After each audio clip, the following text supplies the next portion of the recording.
Et oui, un autre midi où on se retrouve live sur la page Facebook de BAM Artistique de l'agence BAM, sur ma page sur YouTube. Et belle nouveauté, on est maintenant officiellement un podcast sur Spotify et en attente de Apple. J'ai tout appris ça dans les derniers jours, Vincent. Je suis en train de devenir le Michel Lausière des podcasts. C'est ça. Hey Vincent, je te laisse présenter notre invité de ce midi. Écoute, d'abord, les gens, écoute, merci d'abord Guylaine Tanguay, chanteuse extraordinaire avec qui j'ai le privilège de travailler depuis un certain temps. Merci d'être là. En remplacement à pied levé de Marteau Napoli qui, lui, pour des cas d'urgence, devait se retrouver en ondes ce midi à Radio Énergie. Donc, merci infiniment, Guylaine, d'être là avec nous autres ce matin. Donc, comment ça va, là? Ben d'abord, je suis contente d'être avec vous autres parce que j'aime ça voir du monde. Puis là, je vous vois. Puis en ce moment, ben on est en confinement chez nous, en quarantaine, parce que on était à Nashville. On devait être là pour un mois, pour finir mon album, pour se promener, pour visiter, puis pour prendre du bon temps, des vacances. Et puis là, ben d'abord, on est arrivé 2 jours après la tornade qu'il y a eu à Nashville. Donc, on était à l'hôtel, on devait être dans une maison qu'on avait louée. On a eu plein d'aventures. Et puis, ben, un coup qu'on était bien installés dans notre belle maison là-bas, ben là, on a commencé à entendre parler du virus.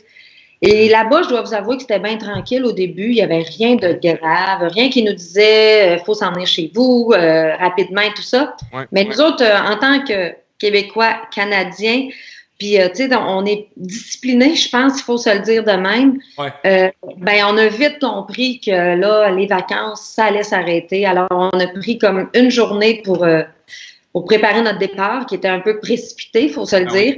Oui. Après ça, ben, on est revenu chez nous. Donc, on a écouté les règles. On était en quarantaine, Carl, moi et Marie-Pierre, parce qu'on était les 3 à Nashville. Puis, Mélissa, qui vivait ici, une autre de nos filles, ben, elle, quand on est arrivé, elle avait rempli le frigidaire. Puis elle s'est poussée chez son chum pour pas, nous contaminer, pour pas qu'on la contamine, en fait. Puis jusqu'à maintenant, par exemple, on est notre 6e ou 7e journée. En fait, c'est plus la 8e parce que j'ai commencé mon petit décompte sur Facebook une journée après. Mais pas de symptômes, rien. Fait que tout va bien. Tout va bien. Bon, mais parfait, ça. J'ai une question à propos de Nashville, Guylaine, parce que tous les États américains sont très, très différents. Tu sais, c'est comme plusieurs petits pays dans un pays. Les États-Unis, et j'ai jamais été là, mais comment cette nouvelle-là a été reçue, puis comment les gens là-bas se comportaient quand tout ça est arrivé? Au début, je te dirais que pendant qu'ici, la panique s'installait un peu, que les gens essayaient de reprendre une certaine discipline là, différente, là, avec une routine complètement différente, là-bas, c'était rien du tout. Okay. Alors, il n'y avait aucun changement. Nous autres, on se promenait avec nos lingettes, on se désinfectait les mains. Écoute, moi, je commençais à halluciner un peu là-dessus parce qu'on se rendait compte que personne à part nous autres faisait attention. Et là, ben, on en a parlé parce qu'on avait, moi, je finissais mon album, alors j'étais en studio chez mon ami Steve. Puis, quand on leur parlait de ça, ben, on avait un peu l'air de bizarroïdes qui capotaient. Mais nous autres, on les a tellement emmenés dans notre un peu paranoïa qu'ils ont vite compris que là, ça pouvait être sérieux. Ah oui. Puis là, le lendemain, tu vois, tout de suite, quand on les a revus, eux autres, c'était comme, OK, là, je pense que c'est sérieux. Je pense qu'ici, ils prennent pas ça au sérieux. Et puis là, ben, nous autres, même la veille de notre départ, là, on est allés sur la rue Broadway, on se promenait juste en voiture, évidemment qu'on sortait pas de notre auto. Et puis, c'était plein de monde sur le party, à 2 pouces, qui prenaient de la bière dans des bars, puis qui se crachaient un peu dans le visage en jasant, en étant, évidemment, quand tu es un peu chaud, un peu sous, ben tu fais pas attention à tout ça. Il y avait encore les fameux trailers là, qui promènent du monde dehors, puis que c'était comme un bar ambulant, puis il y a de la musique, puis ils faisaient le tour de la ville encore. Alors, nous autres, quand on est partis, il y avait ça. Sauf que là, il commençait à se demander qu'est-ce qu'il allait faire avec ça. Okay. On le voyait aux nouvelles. Il se disait probablement qu'il va falloir arrêter ça. Nous autres, on se disait probablement, comment ça? Ça devrait être déjà arrêté. Mais bon, il était là. Et puis quand on est parti, Ben là, écoute, il y a des restaurants qui fermaient. La rue Broadway, là, était vraiment, ils disaient, là, faut fermer les bars. Il y en a qui voulaient pas, il y en a qui voulaient. Mais- Alors, le changement se faisait au moment où nous autres, on partait. Mais je te dirais que d'habitude, les Américains sont en avance sur nous autres. Ben là, ils l'étaient pas. Ils étaient un peu en arrière et on le voit avec les résultats aussi, hein, parce que les autres sont plus touchés que nous autres. Fait que je pense que notre petite panique puis notre discipline a servi. Puis, c'est clair. Puis tu vois, c'est drôle parce que je vivais un peu la même chose à Miami. Tu sais, c'était direct dans le spring break. Puis les gens avaient aucune. Les jeunes, là, c'était 0-0. Là, mais c'est grand. Ils n'étaient pas consentis à ça du tout. Il y a une affaire là-dessus que je me suis rendu compte, c'est que, puis c'est un psychologue qui en parlait à la télé hier, puis je trouvais ça super intéressant. Il dit que c'est de l'intangible parce qu'on ne le voit pas. Tu sais, mettons, un feu de forêt, quand tu dis à tout le monde, sacrez votre camp, il y a un feu de forêt, là, tu mets des images du feu de forêt à la télé, puis là, les gens comprennent. Là, on dit aux gens, sacrez votre camp, restez chez vous, c'est un virus, t'as rien à leur montrer, puis tu vas juste leur expliquer que ça peut tuer du monde, que ça peut être dangereux, puis tout le monde fait comme, ben non, mais moi je suis correct, ben non, mais moi ça m'arrivera pas, ben non, mais moi je suis correct. Puis que c'est là-dedans que les gens se bâtissent ce genre de, ben moi les règlements s'appliquent pas à moi. Puis là, plus les résultats montent, plus le monde commence à faire comme, ok, ça commence à être sérieux, parce que là on a au-dessus de 300 000 cas au Canada, près de 700 cas au Québec. Ça s'en vient sérieux, là. Oui, c'est clair. Il y a un point aussi que moi, je trouve ça bizarre parce qu'on dit, OK, bon, moi, j'ai 47 ans. Si je pogne ça, ben, il y a peu de chances que j'en meure, là. C'est peu probable. Je vais faire de la fièvre pendant plusieurs jours, je vais être malade, puis je vais en revenir, tu sais. Mais ça me tente pas, moi, de faire ça. D'être malade chez nous, de faire de la fièvre, d'avoir des problèmes à respirer. Je veux dire, je veux pas vivre ça, même si je vais pas en mourir. Fait qu'il y a aussi ce bout-là. OK, ça se peut que t'en meurs pas, mais c'est ordinaire. Puis après ça, ben, s'il y en a d'autres qui sont dans la maison autour de toi, ben, eux autres aussi vont l'avoir. Moi, je veux pas voir mes filles malades, là, même si elles sont en pleine santé puis qu'il n'y a pas de chance que ça soit très dangereux. Il y a ça aussi, il y a l'autre bout de dire, OK, c'est facile de dire, c'est pas si grave, tu peux pas en mourir. Les personnes âgées sont plus fragiles, les enfants, moi, les jeunes enfants, je pense beaucoup à ça aussi, là. Des bébés, des femmes enceintes, il faut protéger ceux qui sont plus fragiles. Puis ça, c'est notre devoir de le faire. C'est pas peut-être, pense-y, voir si ça t'intéresse de protéger les autres. C'est comme, non, t'es obligé de le faire, là. C'est comme, si tu le fais pas, ben, moi, j'ai aucun problème à dire, en ce moment, là, si je vois des réunions autour de chez nous, puis 25 autos en avant d'une maison un samedi soir, ben je vous le dis, là, je serais pas gênée d'appeler la police et de dire, je pense qu'il y a quelque chose qui se passe de pas correct en avant. Il faut le faire à partir de maintenant. Je pense que c'est important. Ah, absolument. Absolument, mais toi, là, donc, tu étais en train d'enregistrer ton album. Ça, là, comment, parce que je dis, tu es quand même occupé, là. Moi, personnellement, les gens savent, moi, j'ai accès à ton horaire, là. Je veux dire, c'est quand même assez chargé. Là, quand tu es obligé de freiner comme ça, là, Guylaine, elle occupe sa journée comment? Ben là, chez nous, en ce moment, moi, je suis dans un mode, faut que je me garde occupée parce que moi, mon cerveau, il a une petite tendance à faire de l'angoisse puis à se propulser dans le futur trop vite. Ça, j'ai toujours été comme ça. Ben, je me connais bien et ça, j'évite ça à tout prix. Fait que je me garde très, très occupée. Puis dans une maison, ben se garder occupée, en ce moment, il n'y a pas 100 000 choses à faire. Fait que moi, j'ai une petite obsession dans la vie, c'est la propreté et l'ordre. Fait que là, je fais du ménage, puis je trie des tiroirs, puis je vide des affaires, puis ça me garde active, ça empêche mon cerveau de paniquer. C'est sûr. Moi aussi, je souffre de fibromyalgie. Hein. Fait que quand je suis stressée, j'ai plus de douleurs. C'est des douleurs chroniques, fait que c'est intense, c'est assez ordinaire. En ce moment, j'ai le dos en compote tout le temps, j'ai mal dans le dos. On dirait qu'il y a le feu dans mon dos tout le temps. Fait que quand je m'occupe à faire du triage, puis à me dire, ben ça, je peux le donner, ça, je peux le jeter, ça, on n'en a plus besoin, ben mon cerveau, il pense pas à douleur. Fait que ça, c'est une façon pour moi aussi d'empêcher mon corps d'être trop douloureux tout le temps. Puis, je fais mon vélo stationnaire dans ma chambre devant ma télé. Puis là, ben, j'ai commencé avec 30 minutes, 35, 40, 45. Puis hier, j'ai fait 60. Parce que ça me garde active parce que en temps chez nous, puis je mange tout le temps. Parce que là, j'ai tout le temps faim. Je fais rien à faire. On se fait à manger, on se fait des muffins, on se fait... Bon, fait que ça me garde active. Puis, en même temps, ben, moi, l'action de mon cerveau, c'est très important pour moi. Je pense que je suis pas la seule parce que Il y a bien des gens qui m'écrivent en ce moment, là, puis j'ai le temps de leur répondre. Fait que les gens me disent, nous autres aussi, on essaie de se garder actif. Alors, c'est pas mal les choses que je fais en ce moment. De me garder active mentalement, c'est très important. Mais, tu sais, c'est drôle parce que tu parles de se garder actif. On réalise à quel point des petites choses dans notre journée nous font du bien. C'est niaiseux. Hier soir, à 8h30, je suis allé à la boîte à mal, qui était à peu près 400 pieds de marche. Puis c'était un beau moment. J'étais content d'aller à la boîte à mal. J'étais dehors. J'étais comme, c'est le fun. Tu sais, on va marcher tous les jours, puis on se promène. Mais moi, j'en profite. Puis j'ai plein de questions sur Nashville, puis la musique country. Puis j'invite les gens sur Facebook parce que Guylaine, t'es notre record de live à venir jusqu'à présent. On a plus de 150 personnes qui sont branchées au moment où on se parle.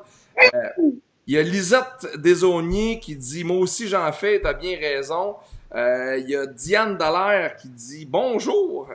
Il y a Gisèle Belair qui dit « Bonjour Guylaine, Gisèle de Joliette ». André Guimond qui dit « Bonjour, bonne journée ». Il y a plein de monde. Si jamais vous avez des questions... mon oncle.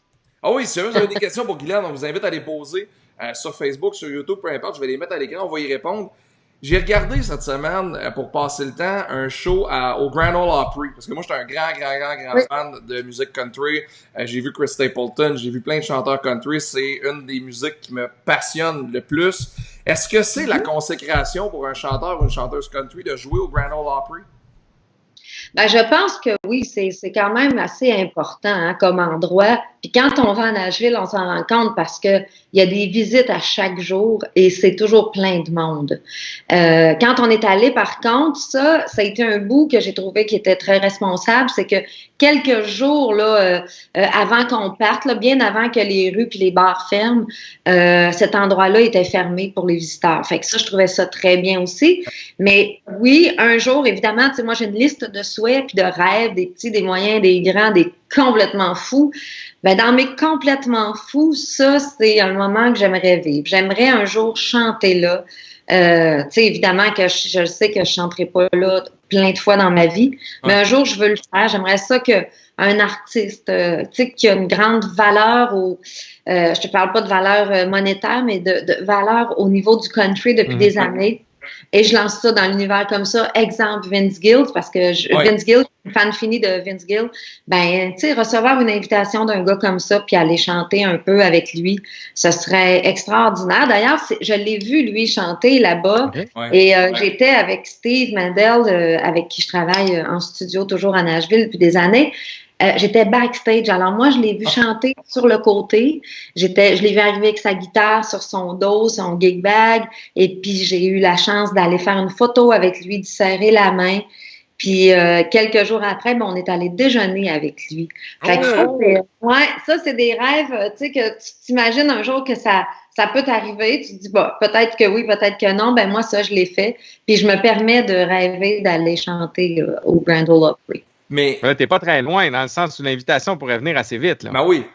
Ben, je me dis qu'on peut espérer dans la vie, puis que justement, peut-être aussi que c'est bizarre à dire, mais moi, j'essaie toujours de voir du beau dans du pas beau et pourquoi les choses nous arrivent. Parce que sinon, je trouve que c'est trop lourd de vivre des choses graves. Ah oui, en ce moment, on vit tout le monde quelque chose de grave. C'est pas juste toi, Vincent, chez toi, qui vit des choses différentes. Moi, c'est tout le monde ensemble. Et je pense que ça va peut-être nous servir à recentrer peut-être notre vie. On est un peu éparpillé partout, on veut tout faire en même temps. Ben ça va peut-être recentrer des choses. Puis ça fait que peut-être qu'un jour, si je demande à quelqu'un de m'inviter, ben je sais pas si les gens vont être plus sensibles à ce genre de demande-là puis qu'ils vont l'accepter. Fait que tout de suite après, je vais envoyer une demande à Vince Gill. Oui, je l'essayerais. Oui. Mais il vient de jouer là cette semaine justement pour rendre hommage à Kenny Rogers qui est décédé, puis on fait un genre de show à huis clos qui a été filmé à 2 mètres de distance avec des tabourets, il y avait 2 autres chanteurs, mais tu sais, Nashville là, une autre question sur Nashville parce que ça me fascine. Oui, vous allez là pour la qualité des travailleurs, pour la qualité des gens avec qui vous allez faire vos albums, vos projets là-bas, mais vous allez là aussi pour créer des connexions, puis pour serrer des mains, parce que moi je suis bien chum avec Ricky Pocket. Puis Ricky Pocket est allé à Nashville avec Angel puis Denis Coulombe pour les mêmes raisons. Puis c'est ce qu'ils m'ont dit. Max, on va là parce que les meilleurs ingénieurs de country sont là pour faire de la musique country, mais on va là parce qu'on va être dans la gang. On veut porter nos bottes de cowboy là-bas. T'sais. Oui, ben moi, là, c'est bizarre. Moi, c'est un peu différent dans le sens que moi, dans la vie, je cherche toujours des connexions sincères. C'est-à-dire que moi, faker un lien de business parce que ça peut me rapporter, mais j'ai aucun lien de cœur ou avec la personne avec qui je m'associe, ben je suis pas capable de faire ça. Je comprends. Moi, même si ça paye, ça n'a pas de rapport pour moi. Je travaille avec Vincent maintenant. Quand Carl m'en a parlé, Vincent, je le connaissais avant. Je le connaissais pas personnellement. Je connais un peu son histoire. Je sais qu'il y avait un lien entre ce gars-là puis nous autres qui pouvait se faire facilement puis sincèrement. Alors, à partir de là, moi, mon lien de Nashville, il est très simple. Un jour, j'ai écouté un album avec... j'ai chanté à Pour l'amour du country avec un gars, et puis il m'a donné son album. Et puis là, ben, j'ai regardé en arrière. Puis quand j'ai entendu cet album-là, je trouvais que ça sonnait comme moi, je voulais que mes albums sonnent. Et ça faisait longtemps que je voulais ce son-là que je ne trouvais pas. Alors, Carl a fait le lien. Qui a fait cet album-là? On est allé à Nashville, on est allé rencontrer Steve Mandel, celui qui avait fait l'album. Et c'est comme ça que mon lien s'est fait. Fait que moi, c'était pas au début de rencontrer des gens que j'avais dans ma tête depuis que j'étais jeune. Mais c'était plus pour un son. Fait que ça a été comme, tu sais, dans la vie, quand tu rencontres la personne parfaite comme un couple, pour vivre avec, c'est un match parfait. Ouais. Ben, parfait, des fois imparfait, mais ce que je veux dire, c'est que c'est une connexion qui est intense. Ben, ça a fait ça avec Steve. Alors, ça a commencé comme ça, puis après ça, on s'est comme formé une équipe là-bas. On s'est formé des liens serrés. Quand on va là-bas, on rencontre des gens. Gilles Godard, un gars avec qui on a des liens depuis des années, qui est VP d'une grande maison d'écriture là-bas. C'est rendu Anthem maintenant, là, mais bon. Bref, c'est que c'est des liens sincères. Fait que oui, moi, j'ai tout le trip de me promener sur Broadway puis de me prendre pour une cowgirl, mais vraiment, c'est un lien d'amitié puis qui est presque rendu de famille maintenant là-bas. Mais toi, c'est ça, tu sais, parce que Nashville, dans les fêtes, c'est vraiment la Mecque de la musique. Tu sais, on l'associe beaucoup au country, mais il reste qu'il y a c'est quand même la Mecque de la musique aux États-Unis. Mais toi, c'était vraiment donc le son que tu allais chercher là versus le... Tu sais, parce que moi, je suis un peu d'accord avec toi pour frayer dans le milieu country depuis un bout. Tu sais, il y a vraiment, effectivement, un son qu'on retrouve pas ici, là. Oui, puis, tu sais, quand t'as pas besoin d'expliquer les choses, moi, quand je faisais mes albums ici, ceci dit, c'était bien bon, je suis contente de ce que j'ai fait, mais il y avait toujours quelque chose qui me manquait. Pas au niveau du son des instruments, puis au niveau du son... Avais-tu la misère à le mettre en mots, ce qui te manquait? Comment? Avais-tu la misère à le mettre en mots et à l'expliquer, ce qui te manquait? Moi, je disais, ça sonne pas assez gras, c'est pas assez mine, ma voix est trop loin, je veux chanter dans les oreilles du monde, là, je veux pas être loin, je voulais pas que ma voix soit trop trafiquée, soit trop travaillée non plus, je voulais qu'elle soit plus pure, mais ça, ben, tu sais, à un moment donné, quand c'est pas toi qui gères les boutons, ben, à un moment donné, tu fermes ta boîte puis tu te dis, ben, c'est super beau de même. Ceci dit, je trouvais ça beau, mais il manquait quelque chose. Puis un jour, ben, je suis arrivée pour chanter dans le micro chez Steve, dans son studio, chez lui, dans sa maison. J'ai mis les écouteurs, ça a pris 4 secondes. Puis j'ai regardé Carl, j'ai dit, c'est ça que je voulais. Et là, je peux pas t'expliquer ce que c'est, mais c'est ça que je voulais. Fait que depuis ce moment-là, ben oui, je fais des albums à Nashville. Là, cet album-ci qu'on fait, il a été commencé au Québec avec Sébastien Dufour, mon chef, mon directeur musical. Il a fait plein de guitares, c'est tout lui qui fait, mais tu sais, qui trouve les vibes de mes chansons, tout ça, il travaille super fort, c'est bien. Des Respect, ça. Sébastien Dufour des Respectables. Non, Sébastien Dufour, là, je vais te dire une affaire. C'est Stéphane Dufour des Stéphane Dufour, je me mélange. Sébastien Dufour, c'est mon directeur musical depuis des années. Okay. Puis il a tout le temps monté mes shows, puis ça a tout le temps bien marché. Puis là, cette année, je me suis dit, là, il faut qu'on travaille ensemble sur mon album. Et puis là, ben Sébastien est encore à travailler là-dessus, évidemment. Mais on a fait aussi des guitares avec Steve Mandel à Nashville. C'est Steve qui va mixer. Puis c'est là que j'ai fait mes voix aussi. Alors, je vais avoir un mix de mes deux coups de cœur musicaux. C'est-à-dire que tes deux complices sont réunis sur cet album-là. Fait qu'il y a l'énergie de Sébastien qui me connaît plus que par cœur. Et c'est exactement lui ce que je veux. Parce que mes albums, il faut que je les défende sur scène. Hein? Donc, moi, il faut que ça me ressemble. Moi, je veux pas un album qui est d'une façon puis qu'on change complètement la vibe des chansons sur scène. Il faut que ça soit un mix parfait. Donc là, j'ai le meilleur des deux mondes. C'est vraiment intéressant parce que j'ai l'impression que la musique country se travaille comme aucune autre musique. Il y a de quoi, puis c'est ça qui m'accroche. Puis souvent, tu sais, que du monde dans ton entourage, moi, le country, là, je dis non, c'est parce que t'as pas écouté le bon country, t'as pas écouté les bonnes affaires. Puis c'est encore un des styles musicaux que je trouve où la voix est le plus mise de l'avant. Moi, un de mes plus beaux moments à vie, c'est Chris Stapleton à Saratoga, c'est au New Hampshire, dans un amphithéâtre extérieur devant 8000 personnes. Puis quand il fait Fire Away, là, avec presque pas de musique en arrière, là, des frissons, les yeux pleins d'eau, j'ai fait, je vivrai plus jamais ça dans la musique dans ma vie, un moment comme celui-là. Ben, c'est vrai qu'il y a beaucoup de ça dans la musique country. Puis quand les gens me disent « Ah, moi, j'aime pas la musique country », je leur dis toujours « Il faut trouver sa musique country. » C'est ça. C'est-à-dire que si tu aimes la musique pop ou jazz, ben, t'es pas un fan de tout, là. Ça se peut pas, c'est impossible. Il y en a qui vont t'énerver quand ils chantent. Il y en a que tu vas dire « Ah, ça me relaxe tellement. » Il y a des moods aussi dans la vie, hein. Des fois, on aime ça, avoir une musique qui est plus puissante. Des fois, on va être plus tranquille. Alors, moi, je pense qu'il faut juste trouver sa musique country parce qu'il y a plein de styles. Il y a du country plus pop, plus rock, plus traditionnel. Il y a du country western. Il y en a beaucoup. Puis moi, avec mon émission aussi, tout simplement country, là, que j'ai maintenant, ben, j'en découvre des gens qui font une musique country qui est complètement différente de la mienne et que j'adore. Alors, il faut juste trouver sa musique, c'est tout. Comment tu trouves ça, le rôle d'animatrice, justement, d'avoir une émission et de pouvoir propager ça? Ben, moi, je suis contente parce que quand j'ai eu cette demande-là de faire mon émission, j'étais contente. C'est bizarre à dire. Pour moi, oui, mais pour les autres aussi. Parce que moi, je suis une fille de gang, je suis une fille de famille. Ouais. J'aime inviter du monde chez nous. Là, évidemment, qu'en ce moment, c'est quelque chose qui me manque énormément parce que j'aime ça, moi, réunir des gens. Que ce soit dans la maison, juste pour un repas, puis jaser, ou que ce soit pour des prétextes de la musique, exemple, ben j'aime ça. Et là, ben moi, j'ai l'impression de recevoir de la visite quand je suis sur le plateau, puis je reçois des invités que je connais pour certains, que je connais pas pour d'autres, que je découvre en même temps que les gens, puis que, tu sais, on a une petite jazzette ensemble, je les fais chanter, je fais des duos que j'aurais probablement jamais fait dans ma vie sinon.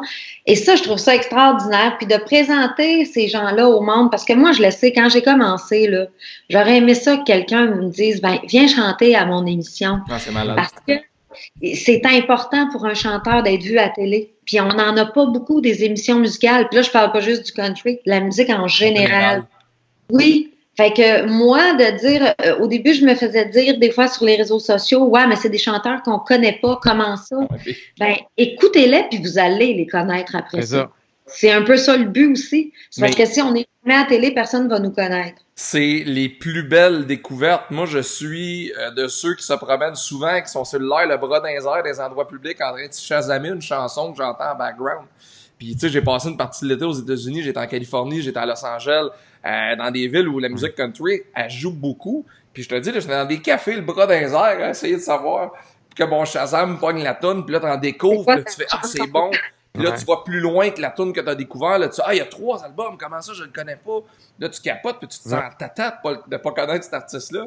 Puis je trouve que la découverte dans la musique, aujourd'hui, se fait beaucoup par les réseaux sociaux, mais la radio a tellement à faire là-dedans, puis devrait prendre plus de risques, la radio et la télé, pour mettre de l'avant, my God, des chanteurs qu'on a ici et partout qui sont magiques. Ben, la radio, Vincent, il le sait aussi, de faire tourner un artiste, d'abord country, moi, j'ai lâché prise, honnêtement. Moi, j'ai d'autres combats à amener dans la vie. Je vais vers ceux qui veulent de moi. C'est-à-dire que c'est là que je vais fighter. Si tu veux pas de moi, il y a aucun problème. Je suis comme ça dans mes réseaux sociaux. Les gens qui m'écrivent des beaux mots, je m'en occupe puis je leur réponds. Puis les gens qui me disent, je t'en ai exemple de te voir à la télé parce que des fois ça arrive, c'est tout le temps toi, ou j'aime pas le country, ou j'aime pas la musique. Ben, je leur dis, ben, la belle chose là-dedans, c'est que vous n'êtes pas obligé de m'écouter. Vous avez juste, premièrement, à ne pas m'écrire. Déjà, ça va vous prendre beaucoup moins d'énergie envers moi. Je vois pas ce que tu fais sur ma page si tu m'aimes pas parce que tu n'es pas obligé d'aller sur ma page. Je m'impose pas, je sonne pas à ta porte, là. Alors, moi, là-dessus, je suis un peu comme ça avec les radios. C'est qu'au début, j'y ai cru, puis à un moment donné, j'ai vu que c'était un combat qui était perdu d'avance parce que on a déjà demandé beaucoup pourquoi vous ne jouez pas, pourquoi cette chanson-là ne peut pas jouer. Puis oui, ils ont des réponses, mais qui sont pas très valables pour moi. Ça. Fait qu'à ce moment-là, je me suis dit, bon, ben je pense qu'on parle pas le même langage. C'est comme si je leur parle en chinois, puis je dis, comment ça que tu me comprends pas? Ben, je le parle pas le chinois. Bon, ben moi, ma musique, ils la pognent pas. Puis je comprends aussi que c'est une business. Puis eux autres, ben, ils ont des gens qui les écoutent, puis ils veulent pas prendre le risque de mettre une chanson country et de perdre un pourcentage de ces gens-là. C'est ce qu'on se fait dire. Puis moi, je leur réponds, ben oui, mais vous allez peut-être en gagner. Mais eux autres, ce bout-là, ça se rend pas. C'est-à-dire qu'ils ne veulent pas perdre personne. Alors, à ce moment-là, ben, quand tu veux rien perdre dans la vie, ben, tu prends aucun risque. Alors, moi, je vais pour ceux qui prennent des risques. Et moi, la télé a pris des risques avec moi. C'est-à-dire que moi, j'ai été invitée à Belle et Bomme depuis des années. Ben oui. Ils m'ont fait faire toutes sortes de musique. Au-delà de ma musique country, j'ai fait du rock, j'ai chanté du Ginette Renault au piano à gogo, j'ai fait du heart, j'ai fait toutes sortes de chansons à Belle et Bomme. Alors, eux autres, ils en prennent des risques. Et dans notre émission, tout simplement country, ben évidemment que c'est une émission country, mais moi, en tout cas, j'honore ça, le fait qu'ils sont prêts à prendre de la nouveauté aussi. Ben oui. Là, des valeurs sûres, parce qu'on a toujours des artistes qui sont des valeurs sûres, ça n'en prend, mais ils prennent des chances et ça, je pense que c'est important parce que c'est ce qui fait que on va pouvoir renouveler notre musique. Si on est toujours avec les mêmes personnes, on renouvelle rien, puis quand ces personnes-là seront plus là, on va faire quoi? Ouais, c'est clair. Pour moi, c'est un mandat. Tout à fait. Mais là, en terminant, Guylaine, mettons, là, comme là, on parle de nouveautés, de découvertes, si tu avais une suggestion musicale à nous faire, là, mettons que j'ai quelque chose après-midi, je me dis, OK, là, Guylaine, il faut que je travaille, là, quel artiste tu me suggérerais de découvrir cet après-midi? En fait, moi, dans mon émission, je vous invite, là, aujourd'hui, à aller voir des choses sur Jacques Surette. Jacques Surette. Oui, Jacques Surette. C'est un petit gars que j'ai reçu à l'émission. Je le connaissais pas. Okay. Il y a un style qui est juste à lui. Je vous le dis, c'est unique. Mais quand on écoute sa musique, si on lit un peu son histoire, vous allez voir, vous allez tomber en amour avec ce petit gars-là, avec sa musique. C'est une bonne personne, puis ça se ressent, ça s'entend. Alors moi, je vous dis, allez voir Jacques Surette, parce Jacques que Surette, personne ne le connaît, là. Fait qu'allez voir. Je viens de le googler. Jacques Surette, c'est plus le nom d'un monsieur, là. Il a pas la face d'un Jacques, mais il a l'air vraiment cool. Avec son petit chapeau, je sais pas si c'est un genre de photo que tu vois, là. Oui, absolument. Diamant Brut Country Road. J'essaie de trouver une photo, mais bref, vous allez le trouver, là. Ouais. C'est un chanteur exceptionnel. On n'est pas dans de la grande voix, là, pour faire de la perfo, là. On n'est pas là du tout, là. C'est de l'émotion à l'état pur. C'est tellement rassurant quand il chante. Il est jeune, il a une voix, on dirait qu'il a 14 vies dans sa voix, là. OK. C'est comme si c'est pas sa première, là, disons-le de même. Il vient de la Nouvelle-Écosse. Vous allez adorer, je suis sûre. Vous m'en donnerez des nouvelles. Ben oui, on t'en donne des nouvelles, certains. Merci infiniment, Guylaine, d'avoir été avec nous autres ce midi. En tout cas, les gars, si une journée, vous voulez pas trop parler, juste m'inviter, parce que je sais que je parle beaucoup, désolé. Non, c'est vrai, correct, on voulait prendre des nouvelles. OK, ben merci. Hey, on est vraiment content de t'avoir jasé. Merci d'avoir pris du temps, puis on continue de te suivre et bon restant de quarantaine. Oui, puis protégez-vous, puis protégez-nous tout le monde. Attention à vous autres. Bye-bye. Absolument, merci. Salut, bye-bye. Bye. C'était Guylaine Tanguay, Vincent. Oui. Quel midi encore, hein? Non, mais de un, c'est notre record d'écoute. Merci à tout le monde de s'être branché. Je le dis, on est sur Spotify maintenant. On est sur Apple. À compter de cet après-midi, on attend l'approbation d'Apple. Mais parler à Tim Cook, là, puis ça va se régler cet après-midi. Ouais, Tim, il t'a dit ça, Tim. Il m'a appelé Tim dans le matin, là, en me faisant des œufs. Fait que, il va nous mettre ça. Mais quelle femme extraordinaire, Guylaine. Hey. Merci infiniment. Quelle est authentique. Puis ça, c'est le country, c'est ça, man. C'est de l'authenticité. C'est vrai ça. C'est une des raisons pour lesquelles je dis que c'est mon style musical préféré parce que tu sais, moi, c'est niaiseux, la contradiction au bout. Moi, c'est le hip-hop et le country. C'est les deux styles musicaux que j'écoute le plus. Fait que, mettons que je me fais des playlists, il va y avoir du Jay-Z, du Brett Kessel. Après ça, il va y avoir du DMX. Puis après ça, il va y avoir du Chris Stapleton. Mais c'est deux styles de musique hyper authentiques quand même. Oui, c'est hyper authentique. Puis le country, ce que j'aime, c'est qu'on dirait que tous les artistes tendent un peu vers le country, moindrement que tu as une guitare dans les mains. Mais, tu sais, je trouve du country dans tout, puis je te donne un exemple. Moi, une de mes tunes préférées de Camp sur leur album noir, que j'appelle le Black Album, mais qui est Pleurer pour rire, le vrai titre, il y a une tune qui s'appelle Deux planètes. Puis, Deux planètes, c'est ma chanson préférée de Steve Ayer de Cain. Puis c'est celle qui a le plus la tonalité country. Puis les radios ont jamais voulu l'embarquer justement à cause de ça, en disant qu'il y avait une tonalité country, puis une tonalité country. Puis je me dis, calvaire, c'est Cain. On vient de jouer 110 extraits d'eux autres. Tu peux rentrer deux planètes. Puis là, j'en parle à Steve, il dit, ah, t'as entendu le country là-dedans? Puis il y a beaucoup de chansons. Aujourd'hui, moi, Tire le coyote, ce gars-là, je l'écoute, les poils me lèvent ses bras. On a des artistes musicaux ici, tu sais, Guylaine, Tire le coyote, plein de monde, qu'on doit mettre de l'avant. Puis c'est cool de donner du temps, je trouve, à Guylaine pour qu'elle parle de musique country, puis qu'elle nous raconte un peu sa vie, puis qu'elle me donne encore plus le goût d'aller à Nashville. Ben, puis écoute, en plus, on va donner dans le thème encore parce que notre invité de vendredi, Annie Blanchard, c'est du country. Oui, absolument. Puis Annie, c'était pas du country au début, c'est devenu du country. Non, puis ça, elle va t'en parler, tu vas voir. Elle a une belle histoire en arrière de ça. Pas que je la connais un peu, là, Annie, mais quand même, elle a une très, très belle histoire, puis elle va en parler vendredi. Demain, on a un super invité, un des comédiens les plus connus et un comédien chouchou du Québec, Denis Bouchard, Lulu, dans l'Ancien Compte, qui est avec nous Écoute, demain. Ça va être malade. Écoute, j'ai viré une brosse avec Denis Bouchard il y a 8-9 ans dans un bar de Sherbrooke. Et à ce jour, on me raconte que c'est une de mes plus belles soirées. Ben écoute, tu t'en souviens pas, hein? Non, zéro. On lui demandera demain s'il s'en souvient. Ouais, je suis sûr que non. Puis jeudi, on reçoit l'humoriste Étienne Dano. Étienne, c'est un spécialiste justement de ces trucs-là, des podcasts, collaborations radio. On a relancé ses Dano Live. Fait qu'on va lui parler jeudi. Fait que ça fait le tour.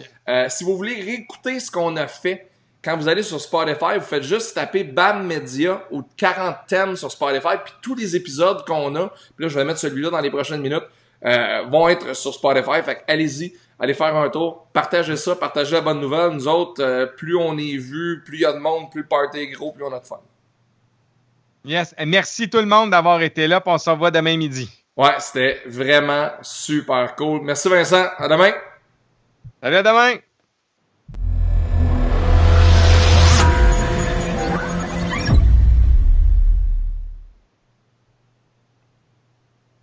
Un peu. OK, and we're out.